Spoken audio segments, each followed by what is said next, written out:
Good evening, ladies and gentlemen, and welcome once again to NOLA Theatre Talk. We hope that you're here tonight and very excited because we have a very wonderful guest who's been with us before, but we've never had a one-on-one like we're going to have, and I think that this is going to be very interesting. My name is Alan Smason. Welcome to our show. Again, those of you who are looking tonight to see the show can see it on the NOLA Theatre Folk Facebook group, on the theatercriticism.com Facebook page, not the website, theatercriticism.com, which we welcome you to go to, but this is where we broadcast to, and also on my own YouTube channel. So you can see it for free on YouTube, as long as you can get to the YouTube site, and you don't have any problem with that.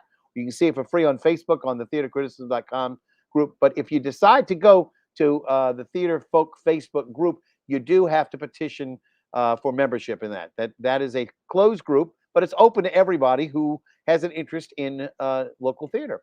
And speaking of local theater, I would have to say that that there is no person right now on the local scene who is, I would say, is award-winning, and also who has done more to promote his brand, which is very closely allied with New Orleans because of his Rising Water trilogy of plays that came out after Hurricane Katrina. I'm talking, of course, about John Biguenet, and again, we would like to welcome John to our show.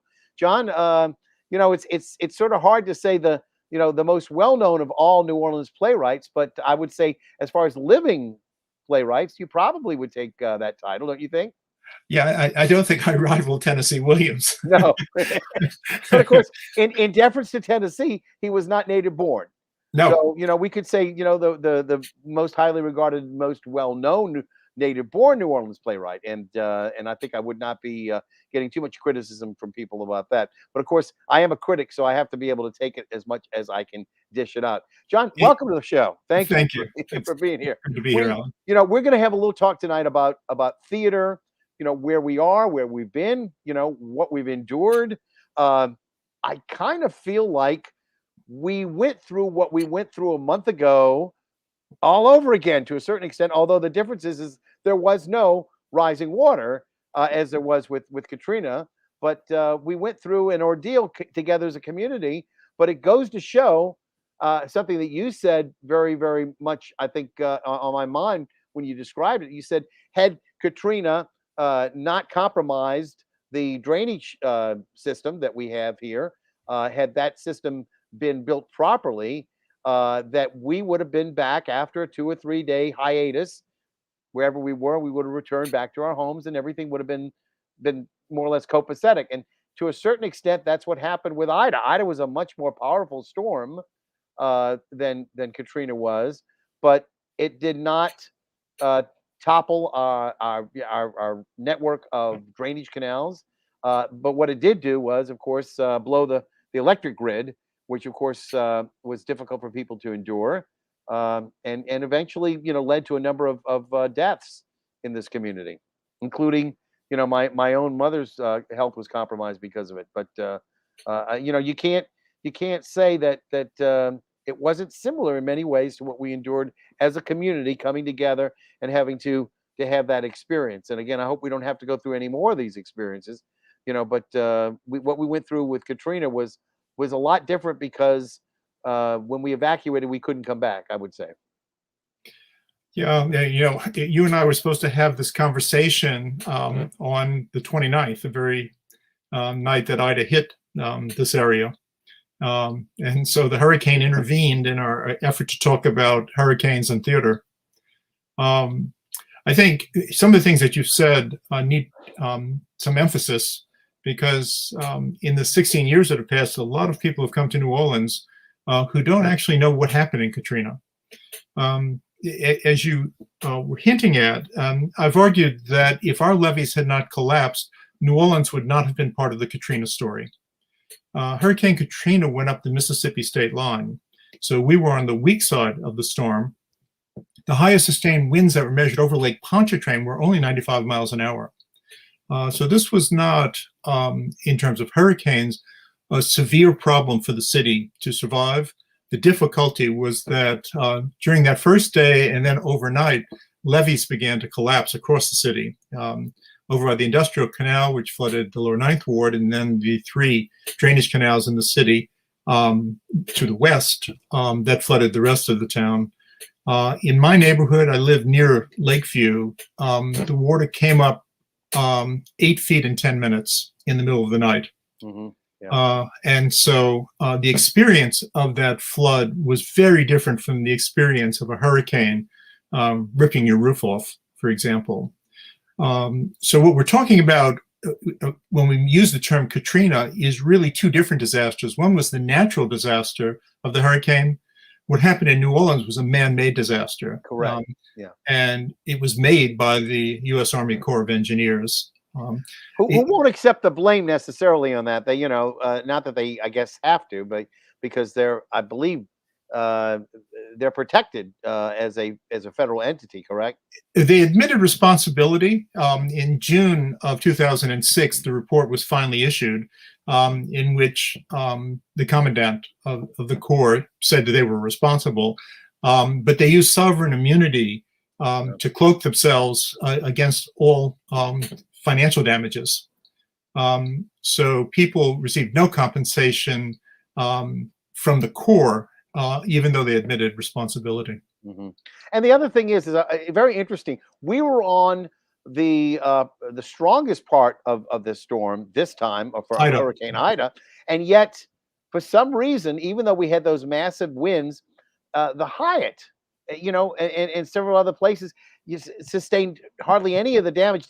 Did they put in different kinds of glass in the Hyatt this time to prevent that from happening? Well, after Katrina, it seemed as if the whole wall of the Hyatt had been blown in. Looked like Beirut. That's what I compared it to, was Beirut. Yeah, I mean, it looked like, in fact, as a friend of mine described what he had seen here, he said, it looks like you all have been in a war and you've lost. That's about right. In fact, I put that in the third play in the trilogy and mold that line. That's about right. Yeah. But I think you've got to keep in mind with the hurricane that the eye is very small. And so if you lived in Kenner, you might have had tremendous damage. Whereas if you happen to live in the city itself, that 6 or 7 miles made a huge difference. It did. But I have to say that now, when Hurricane Katrina came ashore, we were on the weak side of it, and it came ashore like around Diamond Head, as I recall. That's right. It just followed the Mississippi state line north.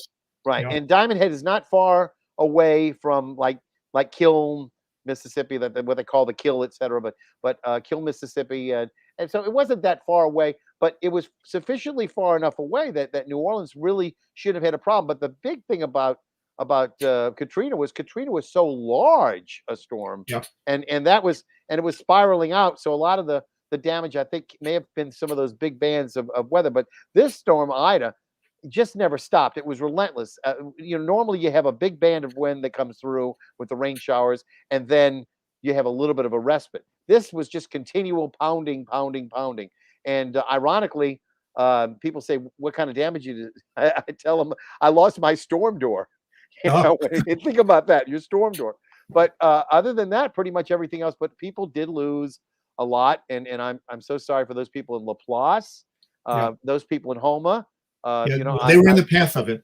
What was striking about this hurricane is that it was still a Category 4 a few hours after it made landfall. I mean, that's quite extraordinary. Laura was very similar. Yes. Laura was still a Category 1 hurricane when it hit Shreveport. That's never happened. And Laura and Ida were both supposed to be about the same intensity in terms of the 150-mile-an-hour sustained winds. Laura was the strongest storm to hit Louisiana since the middle of the 19th century. Yeah. And then the following year, we get Ida matching it in terms of its strength. And some people have said that they actually have measured the winds that came ashore at Port Fourchon, and that the winds were in excess of 180 miles an hour, which blows my mind. Well, the gusts may have been. Yeah. So that just blows my mind. Well, anyway, let's not talk so much about the hurricanes, because that sort of is in our rear view, thank God. And there's a lot of Alan, before we leave that, as you know, I write for the stage, but I also write fiction and nonfiction.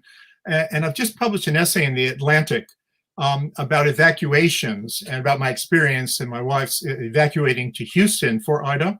Oh, And the argument I make there is that an evacuation is an admission of failure. The fact that we're responding to climate change by automatically assuming that the solution is to simply mass evacuate whole cities, whether we're talking about hurricanes or we're talking about wildfires in the West. Evacuation is now taken for granted as the proper response, but that's simply an admission that local governments and state governments, and of course, finally, the federal government, cannot protect citizens in cities from the threats that climate change poses for all of us. mm-hmm. And so my essay, in fact, the essay's title is Evacuations or Admissions of Failure, tries to go into some detail comparing what happened to Laura, what happened to Ida, and what happened to Paradise, California, in the wildfires a few years ago, and looking at the effect of that on the continuing populations of those three places. And it has been substantial. Paradise, California went from 27,000 people 3 years ago to 6,000 people today. Lake Charles had the highest outflow of residents of any of nearly 1,000 communities in the United States last year. Yeah. We had roughly 488,000 people in New Orleans the night before Katrina hit. When Ida hit, we had gotten up to 385,000. It took 16 years, and we still haven't gotten back to the pre-Katrina level. And there are people, I'm afraid to say, who, this experience was the last experience they wanted to have as local citizens, that they're looking for somewhere else to go now. That's what my conclusion of the essay is all about. My family has been here for centuries. And it's very hard, having been through what we all went through in Katrina, and even what it was like for Ida, to look forward to yet another hurricane eventually coming and driving us out of the city once again. Even if it doesn't come but every 40 years, that's too much, But Laura and Ida are back to back. Yeah. And both of them came with surprising speed. Mm-hmm. And Zeta was not a kind visitor to our city the year before. Extremely powerful. So we are looking more and more. And one of the things that they talked about this time, first off, two things. I before we get again, I was trying to get away, but the two double wall eye, which I'd never seen before, which is amazing. But I guess maybe with some of these more powerful Category 4 and 5 storms, it does do that. But to have two double walls for Hurricane I, literally two eyes wrapped around one another. And then the other thing was the fact they talked about, and they invented a new term basically, which was marshland intrusion, that would allow the storm to continue to intensify, maintain itself, because there was no land there. What had previously been land had been eroded by past hurricanes and other events like that, and so there was no real land to impact the storm in that regard. And there you go. When I was a child, we were taught that there was 100 miles between New Orleans and the Gulf of Mexico. Yeah. My children were taught there were 50 miles. And now to the east, it's 12 or 13 miles. Yeah. So our landscape is changing very, very rapidly because we're sinking, for one thing, and because of rising sea levels.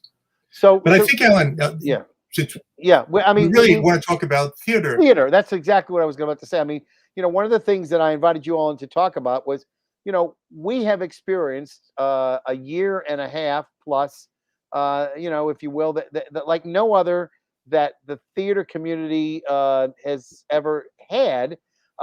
This is not just confined, obviously, into the United States. This is worldwide, that we have been starved for theater. And I know that walking into a theater is almost an act of bravery on some people's parts, that they've been told you can't go into public, you have to wear a mask, etc.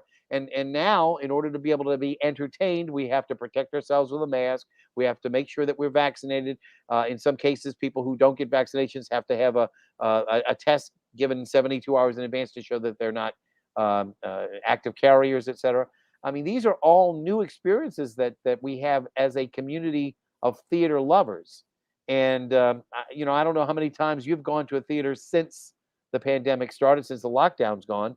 I've gone to as many shows as I could, but it's still only been a handful compared to what I used to see. Yeah, there's that issue. And the theaters that have tried to use Zoom and other online programs to broadcast their plays. I mean, my feeling was I watched a lot of the National Theatre in London. That way, particularly over the summer, it's not the same experience. And in fact, it requires a different kind of concentration to stay with the play, for me at least, when I'm watching it on screen versus being in a theater with at least hundreds of other people experiencing it simultaneously. Yeah, when you're in a theater, you get to see the actors on stage, and they get to feed off of your energy. They feed back to you. It's a connected experience, and you don't get that when somebody is blankly looking into a camera and giving their lines out, or perhaps giving their lines out in a mid shot, or maybe a distant shot, as it were, and then they have a close up.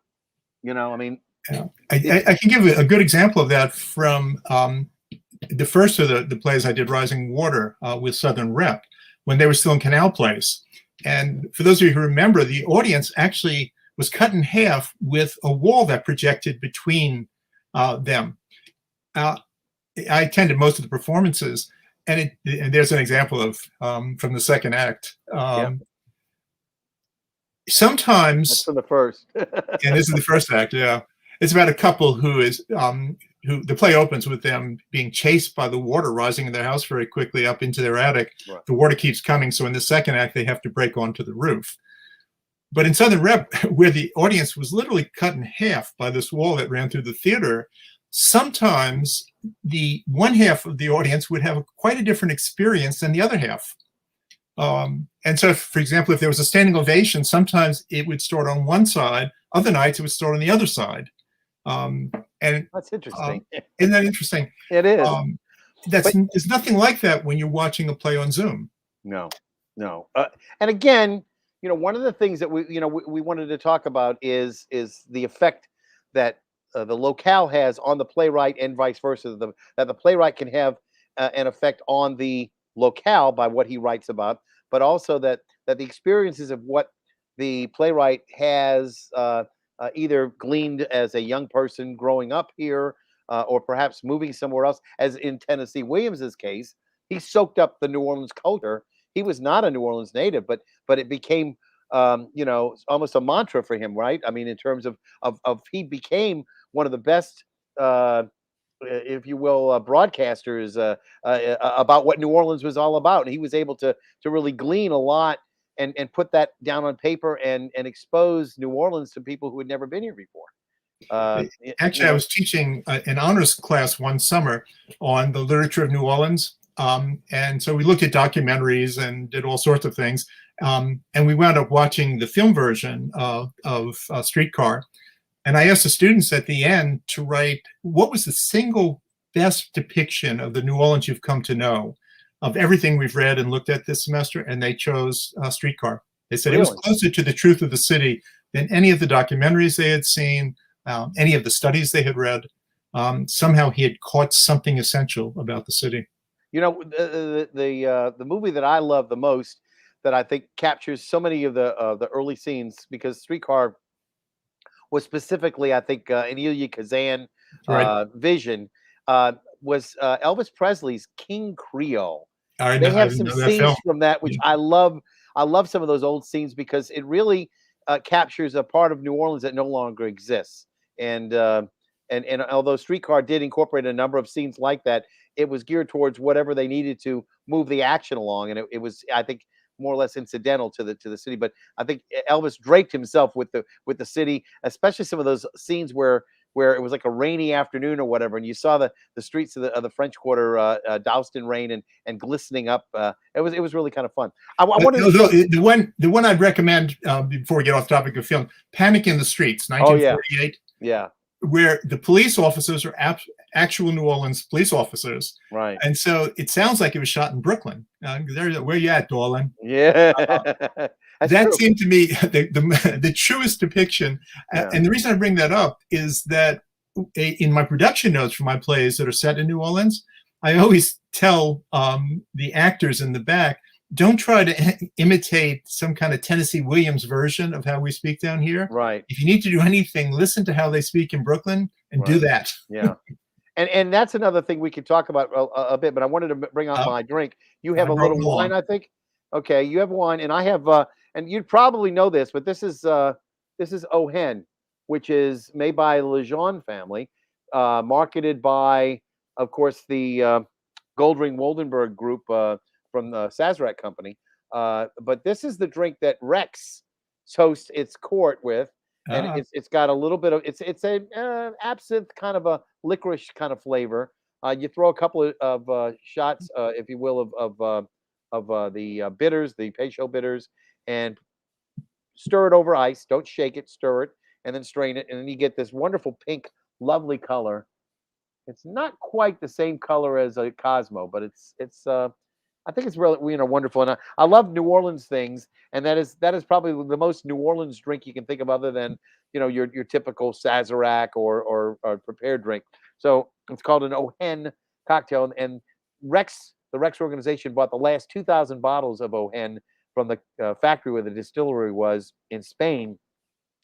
I believe it was Cedric Martin that did that, and they went through it, and then finally the the Goldring and Woldenberg family from Sazerac company had to basically uh, start making their own in order to take care of their habit. mm, And I'm glad they did, because it really is a very interesting drink. Let me just say something, John. I mean, I know that you have your plays out, and again, one of the things that we would mention, the trilogy of plays that you had out. Rising Water was the first, the second was Shotgun, and then of course the third was Mold. And these really should be seen, individually in the order in which they were done, to really appreciate the horror of what the city went through, but also their recovery. And because the recovery was not overnight, Shotgun uh, has a lot of the issues that came about, and they're more or less revisited a little bit later in terms of how people decided whether or not they wanted to come back. But those that did come back, how they had to struggle and even compromise, and it basically, uh, Shotgun follows up on what happens necessarily to the couple. We don't hear about the couple anymore. According to you, I think that couple didn't make it. They're one of those who knows? yeah, I like to leave it a little bit more optimistic that perhaps they got rescued. But anyway, in the second Shotgun, we have white family with a black family, and they have to, for whatever reasons, come together and be reasonable with each other, be civil towards one another, and of course there is a little bit of a romantic interlude there that happens. But and then finally, Mold, which is the third episode, if you will, of the third part of your trilogy, um, really determines the people who were New Orleans people who came in and then have to deal with the ramifications, the insurance payout, and whether or not they want to rebuild, or whether or not it's feasible to rebuild, or whether or not they're just going to chuck it all and move off somewhere. In that particular case, I think they were going back to Texas, if I'm not mistaken. Um, and again, I would be remiss, in talking about all the many shows that you've done, especially with Mold. Um, this particular pestilence that we know of as COVID has robbed our community of some major players, but no one more highly revered and beloved than Carol Sutton. Carol Sutton. Yeah. And she was in Mold. She played a pivotal role in Mold, Yeah. and was going to be part of the cast of Mold that we actually had, back in when we did our A year ago. yeah, we did a cast, and there of course is Gregory Johnson, another tragic loss for our community due to COVID. Gregory was the director. He's in the upper left-hand corner there, and of course you've got Jesse and And Troy is and, there. and Nick Thompson Yeah. and Troy And Randy. Troy, and of course Randy was the original. Randy Major was the original insurance adjuster, if you will, Yeah. and he reprised his role. And Carol was going to play the part that Troy ended up playing. Of course, Troy did a great job. Yeah. Not to take Of anything away course. from her, but we were looking forward to. And Carol said, "I just don't feel right yet." And I said, "You know what? You take your time." And she and I used to always talk to one another on Facebook, We really had a great, a real great relationship in terms of acting. She understood what I did, and appreciated it, and I just dearly loved her. I mean, she was wonderful in everything she did. I remember the night that Mold opened. We had a talk back, if you remember, and that was back when Oh, yes. we were a little bit, maybe a little bit darker haired, and Amy Hayes on Yeah. the left, you in the center, and me on the right, and we had a wonderful talk back. And I appreciated being incorporated into the play in that regard, and being considered as somebody who you all would feel was a personage who would be able to be with the audience that night and be able to lead the discussion. And I thought we did a great job in terms of talking about some of the issues that you raised. But of course, you know, it's an experience. Not everybody enjoys dealing with these talkbacks. Some people, really think they're the bane of the theater now, rather than something that's positive. But I think that most people do enjoy listening to the playwright or listening to the actors talk about how they approach their characters, etc. And I mean, you've got some wonderful products, if you will, that came out of a very bad event. And hopefully, when we talk about many years later, like Tennessee Williams has left us, Streetcar Named Desire, and he's dealt with Vieux Carré, things of that sort that people from New Orleans will be able to read and maybe understand a little bit about the culture of the city. I think the same can be said for reading, the trilogy that you have, because they really do give us insight. They may not fill in all the blanks, but they certainly do address a lot of the issues. And I think that if you look at some of the characters, they're probably saying a few of the words that you are maybe channeling that through them, that you may believe. And I think that's fine. That's what a playwright is supposed to do, if I'm not mistaken. So, The talk back in Rising Water, the first of the plays, was quite different from talkbacks in any other plays that I've ever done. You remember that Katrina collapsed our levees in the very end of August 2005, and we mounted this play. The premiere of Rising Water went up in March of 2007, so it was only 18 months later. And one of our concerns, Ryan Roulette was the artistic director of Southern Rep at that time. He also directed the play. Fantastic new play director. We were all concerned about what's the effect going to be on people who've just lived through this, that we're putting on stage 18 months after it actually happened.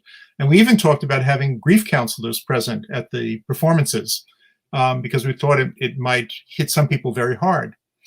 What happened at the end of the first preview, which is the first public presentation of the play, was that the play got a long standing ovation, and then everybody just sat down. Nobody left. And we were not planning a talk back that night. So Ryan went on stage and said, "Would you like to talk about what you've just seen?"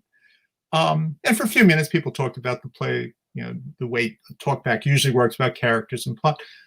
But almost immediately, they started talking about what had happened to them, and started telling stories. And that went on for over an hour. And the play itself, a 2 full act play. So they'd been there 2 hours already. They stayed another hour just talking about what they had been through.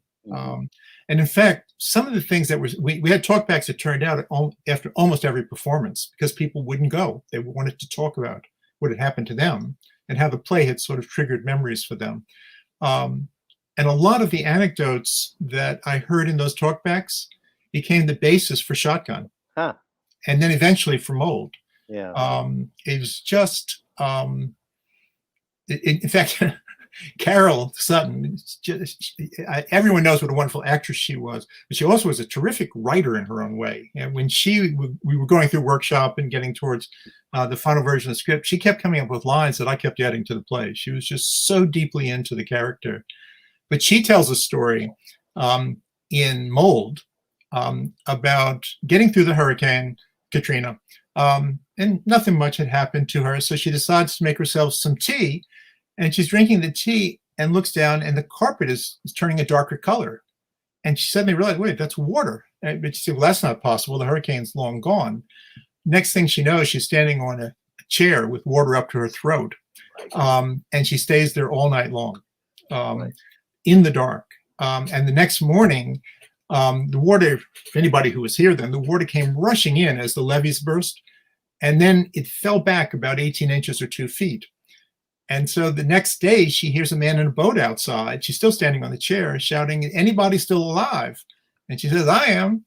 And she eventually swims through underwater through one of the windows that got blown up and pops up next to the boat. And the man helps her in, gives her a beer, and he takes her to the I-10 overpass at West End. And she says, "And darling, that's when my problems really started."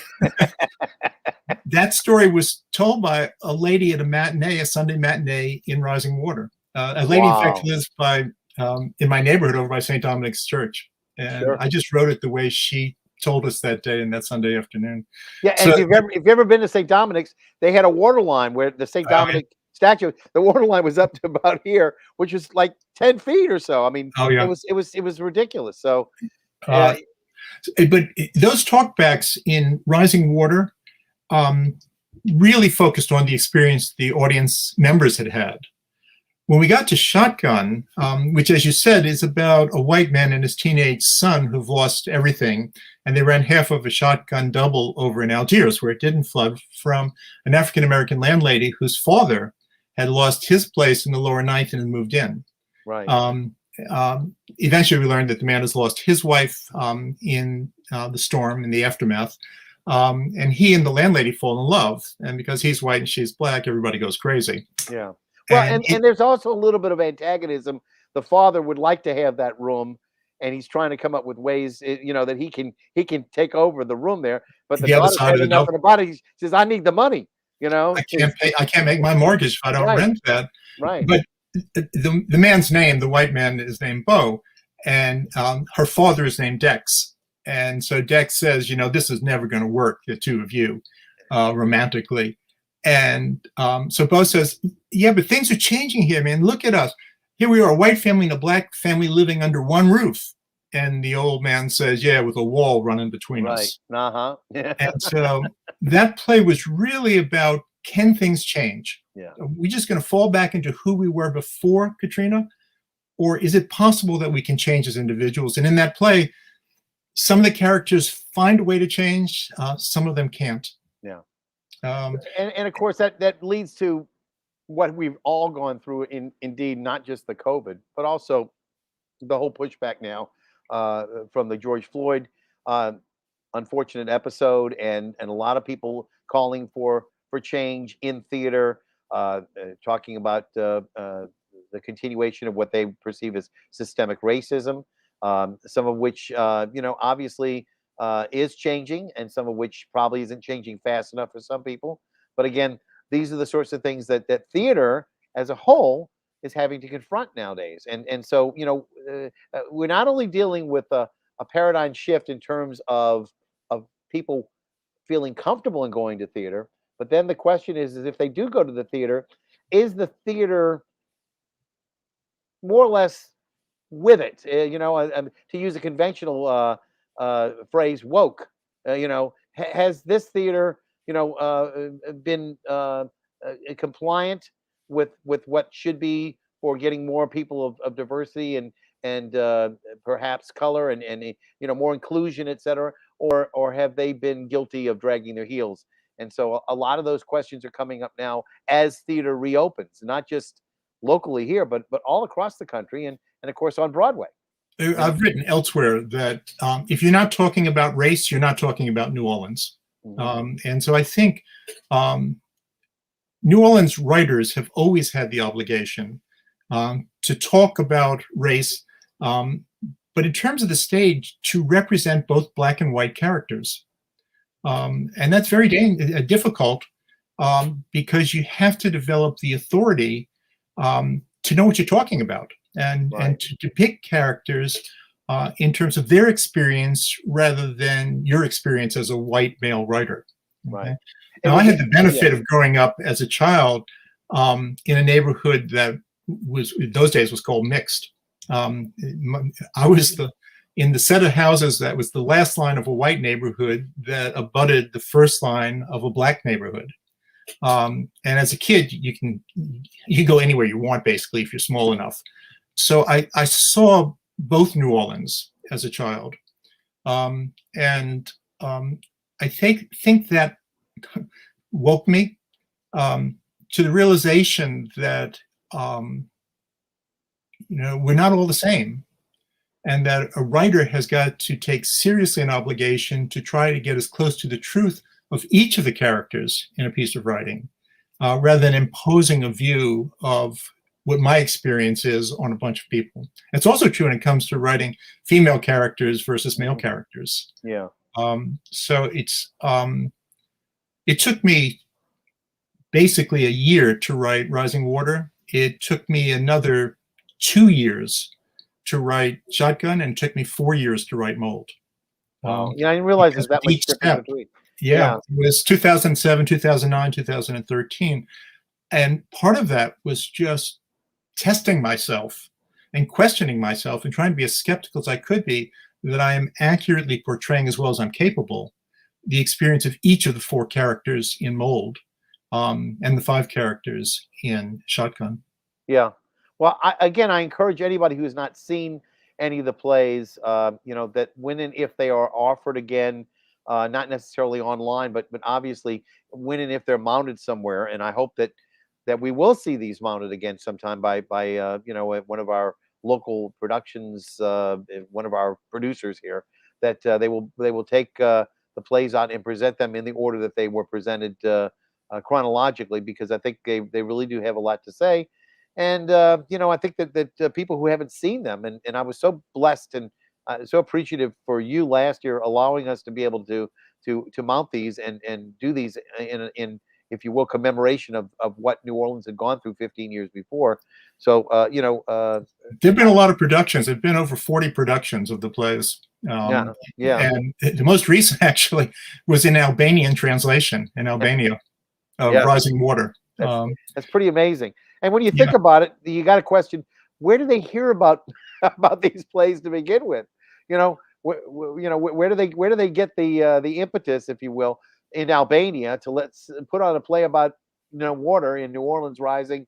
I don't know which one do they do. They do all 3, or do they do?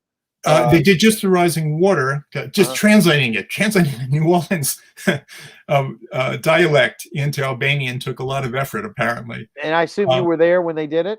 And no, I wasn't able to go because I was teaching, so I couldn't go over for it. I did see, there's a lot of attention paid to it, so I saw television news reports about the play. I got you. And it was in a very, very big theater. But I think the reason that it's worked both nationally and internationally is that the experience that we went through is being felt in many different ways year after year. In fact, in my introduction to that book that you showed, the Rising Water Trilogy, I wrote, New Orleans is simply where the future arrived first. Okay? If you don't take care of the environment, you don't offer effective public education, if you're not offering healthcare to everybody in the community, not just to the rich, you get New Orleans in 2005 when the levees collapsed. And so I'll give you an example of this. After Hurricane Sandy hit, the Trilogy was done at New Jersey Repertory because they got slammed by Hurricane Sandy. And these plays spoke to their experience too.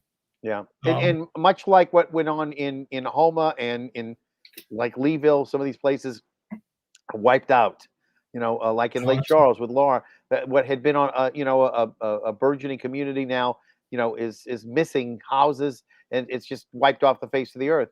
So when I evacuated for Ida, we went through Lake Charles, of course, and on both sides of the interstate, you could see blue tarp roofs and houses clearly abandoned since the storm. Still, yeah. A year later, and they've got a long way to go. And I will tell you, I never saw as many. I came back and forth with Katrina. I never saw as many blue tarps when I left to go to Dallas when my mother was ill, to go over to Dallas. I've never seen that many blue tarps on any of the roofs as I saw in Katrina, as I did experience with Hurricane Ida. It was a roofer's nightmare and also a roofer's dream, because I can tell you they're going to have lots of employment for the next year or so. They're not going to be able to do all that. Let me real quickly. We talked about Rising Water. There's the roof scene again. That's Christine McMurdo Wallace, right? And Danny Bowen. And then, of course, I don't have pictures of all of the originals, as I mentioned. But we had the same show done with Leslie Castay and Carl Carl. Palmer. Yeah, Carl. Carl did a great job. Doing the dialect, etc. And Yep. and Leslie too. It was a two-person show, and this was, of course, second act because we know, or we know it's at night, and the stars are out. Yep. So, but again, congratulations to them.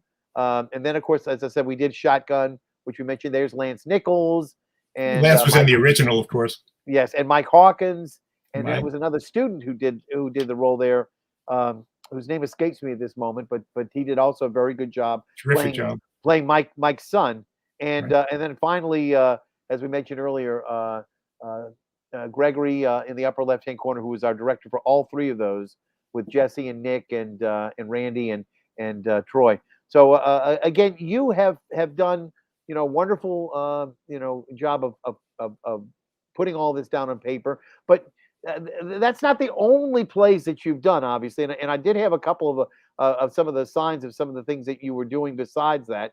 And one of the ones you did was a thing called Night Train, Yeah. which was we've never seen this here. Is there a reason? No, Is there I a reason? developed that play at the National Theatre in London, in fact. Yeah. And, Will we ever see Night Train? Is there anybody who's expressed any interest in seeing it? Not yet. No theater in New Orleans has approached me about it. I would love to see it. Now, I did get to see Broomstick, which Yeah. again is written in iambic pentameter, correct? Yeah, heroic couplets. It's actually rhymed iambic pentameter. Yeah, I mean, that's I mean, who thinks of doing a new play? And what made you think about it? Just because of the potions and the spells and the cast? Well, it's a one-woman show. Yeah. It's the Confessions of a Witch. Yeah. And I thought the audience needs to leave the theater not really being sure, was that just a crazy old woman who says she's a witch? Or was this somebody with supernatural powers? And I thought that we certainly on stage can't compete with the screen. Anything is possible in the movies. I said, but the one thing we can do is to exercise the kind of magic of language. And if on the way home, someone's seen that play and says, well, maybe she was just crazy, but then thinks, was she talking in rhyme the whole time? Yeah. Something an ordinary person couldn't manage. And not only rhyme, but iambic pentameter on top of it. Right. Suddenly, she's exhibited a kind of superpower when it comes to language. And since much of a witch's power comes to do with hidden knowledge, spells and chants and all of that, I thought, well, that's a way to put on stage a superpower that the movies can't match.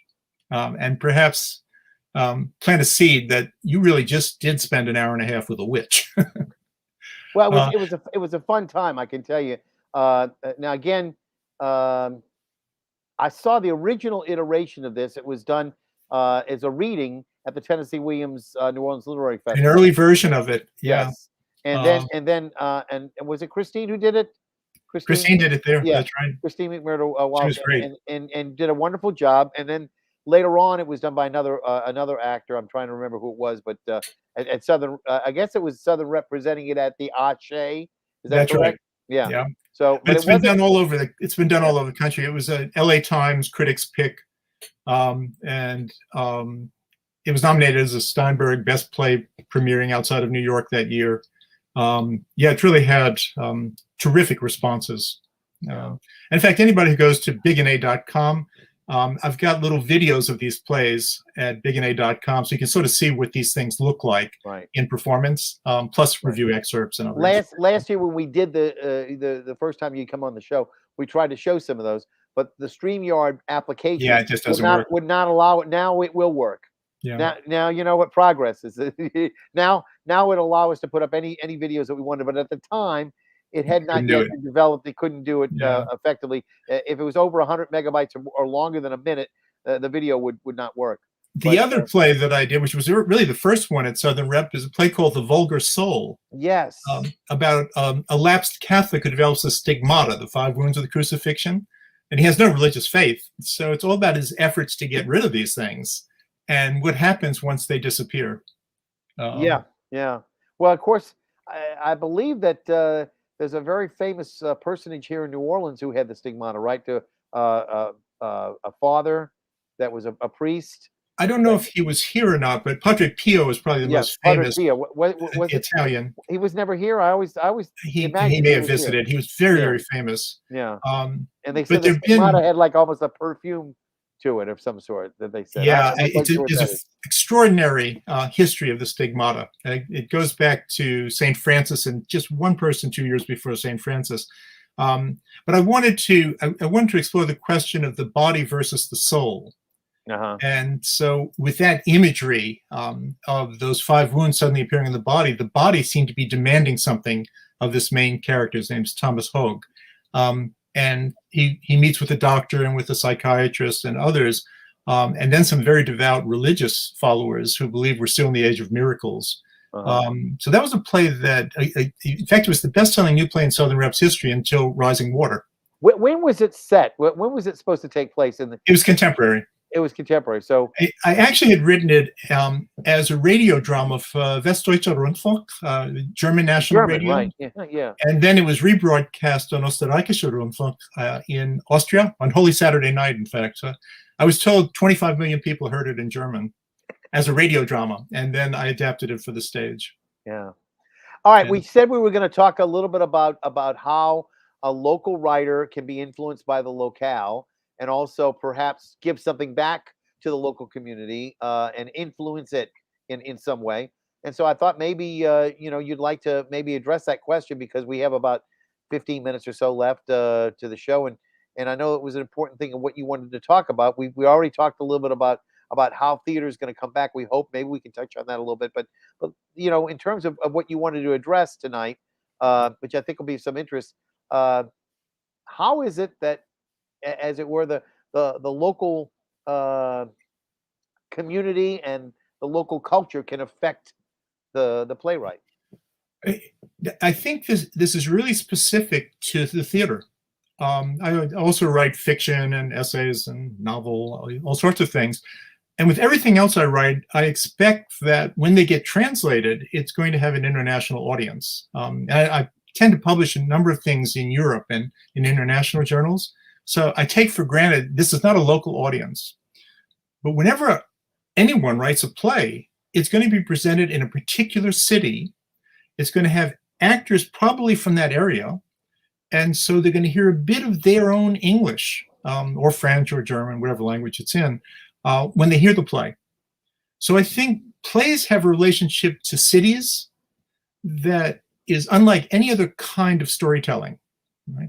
And if we think about the history of playwriting, going back to the Greeks, for example, those plays by Euripides and Sophocles, they all had to do with Athens and particular problems that Athenians were facing. And the more I read those old plays, and Shakespeare, only one of his plays was produced in his lifetime outside of London. It went to York. But he was writing for his neighbors in London, just as Euripides was writing for his Athenian neighbors. So plays have always been not only set in the city in which they're performed, right, but asking the questions that that city as a community need to address. So when I turn to the issues that are in the Rising Water trilogy, it seemed to me the first question was memory versus dream. Is a couple trapped in its attic and then on its rooftop, all right, going to dream a new possibility, or are they going to drown in the grips of something old? And in fact, they argue about a line in that play, that couple, maybe this is not the end of the world. Maybe this is a new world just beginning. So that play is about that. The second play was about what we faced 4 months later. It's set around Christmas and then into the spring of 2006. Can we change? All right. So if we do dream this new New Orleans, all right, can we get there? Can, particularly in the most powerful of the issues that we faced since we were founded in 1718, race. Is there a way for us to rethink our relationships with other members of the city or not? Is it going to fail, or can we make something new happen? And then in the final one, which is set in August, exactly a year after Katrina had passed, a young couple come back from Texas where they've been living for the last year and try to figure out, can they rebuild their parents' house, basically, and start a new life here? Or should they take whatever money they get and go back to Texas and create a whole new life for themselves and their child? So the play, I hope the plays were not providing answers. I don't know what the answers are to those questions for individuals. Well, you were couldn't they even asking the questions right. New Orleans needed to talk about? And the talkbacks, actually, when I described them before, it was really, they weren't talking to me. They were talking to each other about where do we go from here. Right. I mean, you couldn't tell me whether or not at the end of Rising Water they lived or they died. And the same thing, you can't tell me whether or not they decided to absolutely stay or leave. You know, you have a feeling, but you're not certain. They hadn't really, come to that. And I think the ambiguous nature of your endings leaves it up to the audience to decide what they feel most strongly. And that's. I think that's a fun. writer's obligation. I mean, it's certainly not for us to provide readers or audiences answers.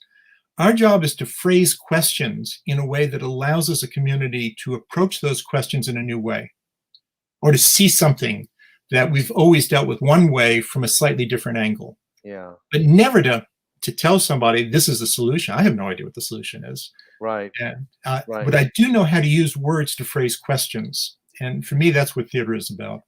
Well, obviously you're doing a very good job at it. And I think that, the accolades alone, say volumes about your worth as a writer. But like you said, you're not only writing plays, you're doing essays, you do a number of things. And I just have to ask now, you had been associated with Loyola University for a goodly number of years, and now I find that you have retired. And I cannot imagine how you're occupying yourself without having to deal with student issues and answer students' questions, et cetera. Was it having to deal with the whole aspect of teaching remotely that sort of set this in progress and sort of said, you know what, I'm done with it, or was it something else? The university was offering everybody opportunities to those who had been teaching for at least 15 years to retire. And at first, it hadn't crossed my mind that I would ever retire. I thought I'd just keep teaching. But then I started to think about what it was like to teach online versus in person. Right. And the likelihood, at one point, I got very interested in epidemics and read a lot of epidemiology. And I knew we weren't going to be finished in a year, not with this thing. No. And I thought, do I want to continue to learn, really, to start from scratch, to learn how to teach this way? And it was going to take a commitment, I think, to become good at that. Or, is there a new world for me that would be writing full time? Yeah. And in the end, I decided probably better to use what time I have writing than trying to master a brand new way of thinking about teaching. And you're not alone in that. I can tell you there are a lot of people who just turned off from the whole concept of having to teach remotely, that they connect like somebody in a theater connects to an audience when they don't have an in-person classroom experience. They feel like they're being cheated, and that the classroom is, in a sense, being cheated by the industry of the teacher not really being engaged enough, and that they're having to answer questions that are technical in nature rather than perhaps connecting and being an inspiration to some of the students. It wasn't being turned off by teaching online. It was that I had taken decades to master the craft of classroom teaching. Yeah. And now you had to learn it all over again. Seriously, this kind of teaching online, I would have to master this new craft. Right. And I imagine it would take me as much time as I've got left as a teacher to master the craft of it. On the other hand, I've also spent all those decades learning how to write. And so the opportunity to write full time, just something I've never had before, really was attractive too. So it wasn't so much it turned me off, it was respect for this new way to teach that made me recognize I'm going to have to devote myself to master this new craft of teaching in this new format. And And I thought I was of an age where it made more sense to write full time. Yeah. Well, I mean, I remember my dad was an optometrist, and there came a point in time where the state regulatory agency for the optometry field said, okay, you can now do computers. And Mhm. my dad, who was a whiz with a slide ruler and can, Yeah. compute things in his head, said, I don't want to be a slave to a computer. And he decided at that point that he was going to retire. Not that he didn't think he could master the computing science that would be necessary, but he could do it in his head faster. He recognized that, and he just said, you know what? I won't enjoy it as much, and I don't know whether or not that aspect of it, enjoying it, but I think that No, it wasn't for that. him to learn it, for him to would have been for him to really pay it the respect that he would have had to really be involved with it and have a whole new. I'm trying to decide what the best way to approach it, but he'd have to have maybe a new way, a new way of trying to do what he already did and did well enough. And like you said, I think you, out of respect, would have to learn how to do it and learn how to do it properly. And I think the same thing could be said for him. But Absolutely. Yeah, and so it's out of respect for teaching yeah, and the investment that would be required to master this right, craft, right. that it just seemed to me to make more sense to focus entirely on writing. So as we're getting ready to wrap up the whole thing, I guess I have to ask you, are we at a good place now for theater, or are we beset by all kinds of challenges? I mean, we You and touched I on a were lot of it. talking about seeing a play together in a small theater in New Orleans in May, no air conditioning, people packed together on little folding chairs. Good play, great acting, great direction. In fact, Greg Johnson directed that particular play.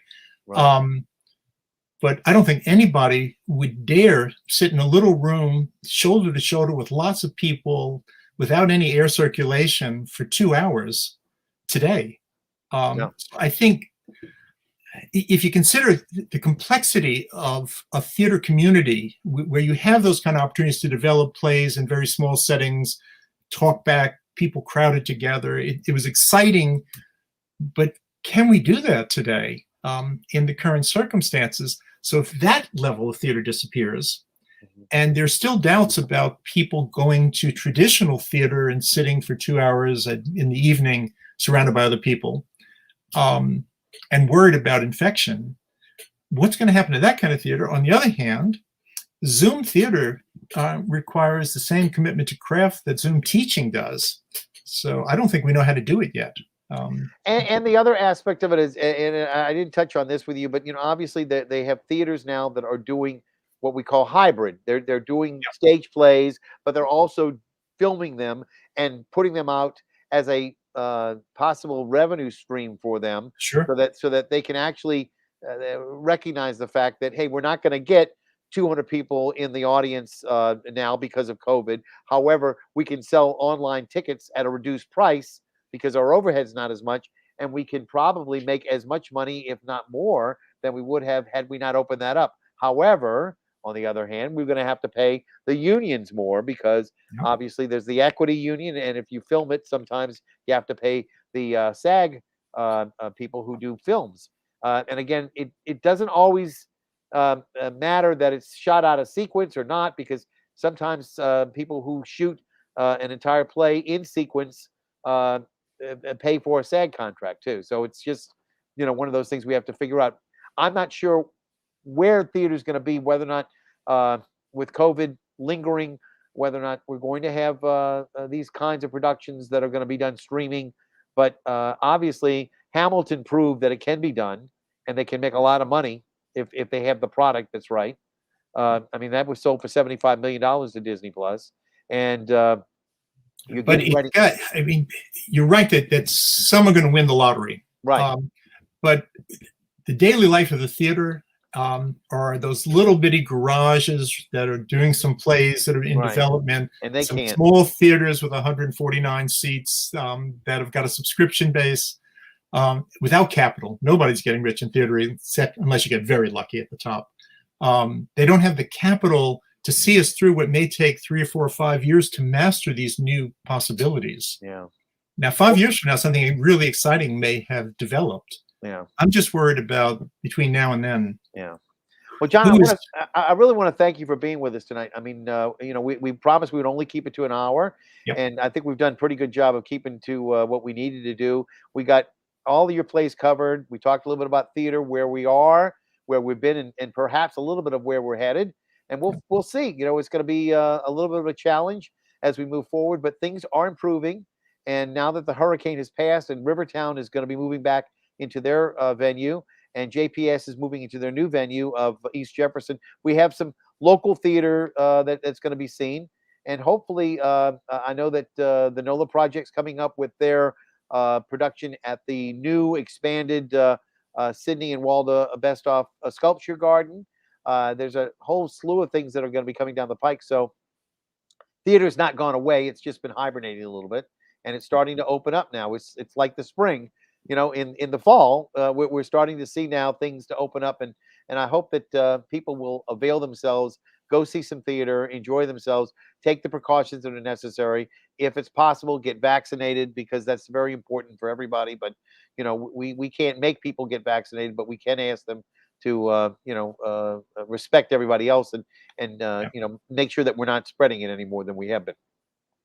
I'm going to ask you to stick around a little bit while I say goodnight to everybody. I want to Okay. remind everybody that October the 15th, that's going to be Friday, our guest will be Nick Sly of Mondo Bizarro Productions, who's going to talk about a brand new work that will be done at Studio in the Country, a benefit for Hurricane Ida relief. If you want to know about more of it, please tune in 8 o'clock this Friday. And ladies and gentlemen, I will see you at the theater.